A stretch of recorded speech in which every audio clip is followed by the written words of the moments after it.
ഇന്നത്തെ ലൈവിൽ ഏറ്റവും വലിയ ഹൈലൈറ്റ് ആകാൻ പോകുന്നത് മിഡ് വീക്ക് എവിക്ഷനിൽ നിന്ന് രക്ഷപ്പെടുന്നതിന് വേണ്ടിയിട്ട് അല്ലെങ്കിൽ മിഡ് വീക്ക് സസ്പെൻഷനിൽ നിന്ന് രക്ഷപ്പെടുന്നതിന് വേണ്ടിയിട്ടുള്ള ആദ്യത്തെ ടാസ്ക് ഇന്ന് ബിഗ് ബോസ് കൊടുക്കുകയാണ്. മോർണിംഗ് ടാസ്കിൽ നിങ്ങൾ തിരഞ്ഞെടുത്ത 2 സഹായികളായിരിക്കും നിങ്ങൾക്ക് വേണ്ടി മത്സരിക്കുക എന്ന് പ്രൊമോയിൽ ബിഗ് ബോസ് പറയുന്നുണ്ട്. ആക്ടിവിറ്റി ഏരിയയിൽ ഈ ചെളി കൂട്ടിയിട്ടിരിക്കുന്ന ഒരു പ്രത്യേകമായിട്ടുള്ള ഒരു സ്ഥലം ഉണ്ടാവും. ആ ഒരു ചെളിക്കുള്ളിൽ നിറയെ കോയിനുകളും കാണും. മോർണിംഗിൽ ഓരോരുത്തരും തിരഞ്ഞെടുത്ത അവരുടെ സഹായികൾ, ആ സഹായികൾ ഈ ചെളിയിൽ നിന്ന് കോയിനുകൾ കളക്ട് ചെയ്യണം. അതാണ് ടാസ്ക്. അപ്പോൾ എനിക്ക് തോന്നുന്നു ഏറ്റവും കൂടുതൽ കോയിനുകൾ കളക്ട് ചെയ്യുന്ന ആളോ അല്ലെങ്കിൽ സവിശേഷമായ ചില കോയിനുകൾ കളക്ട് ചെയ്യുന്ന ആളുകൾക്കോ ആയിരിക്കാം ടാസ്കിൽ വിജയിക്കാൻ കഴിയുക. അതെന്തായാലും ടാസ്ക് ലെറ്റർ വായിച്ചാലേ നമുക്ക് കറക്റ്റായിട്ട് പറയാൻ പറ്റുള്ളൂ. പ്രൊമോയിൽ ഒരു കാര്യം ബിഗ് ബോസ് വ്യക്തമായി പറയുന്നുണ്ട്. ഈ മിഡ് വീക്ക് സസ്പെൻഷനിൽ നിന്ന് രക്ഷപ്പെടാനുള്ള ആദ്യത്തെ ടാസ്ക്കാണിത്.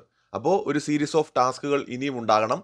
അപ്പോൾ ഈ ഒരു ടാസ്കിൽ വിജയിക്കുന്നവർക്ക് എന്താണ് അതുകൊണ്ടുണ്ടാകുന്ന നേട്ടമെന്നൊക്കെ ഉള്ളത് ടാസ്ക് വായിച്ചാൽ മാത്രമേ നമുക്ക് പറയാൻ പറ്റൂ. കാരണം ഇതൊരു പ്രെഡിക്റ്റബിൾ സീസൺ അല്ല. ഇതുവരെയുള്ള കാര്യങ്ങൾ വെച്ചിട്ട് അൺപ്രെഡിക്റ്റബിൾ ആയിട്ടുള്ള കാര്യങ്ങളാണ് നടക്കുന്നത്. സോ എന്തായാലും നല്ല രസകരമായിട്ട് നമ്മുടെ ബിഗ് ബോസ് മലയാളം സീസൺ 7 മുന്നോട്ട് പോവുകയാണ്. അടിപൊളി ടാസ്കുകളും ട്വിസ്റ്റുകളും ഒക്കെ ആയിട്ട് കൂടുതൽ അപ്ഡേറ്റുകളുമായി വീണ്ടും വരാം.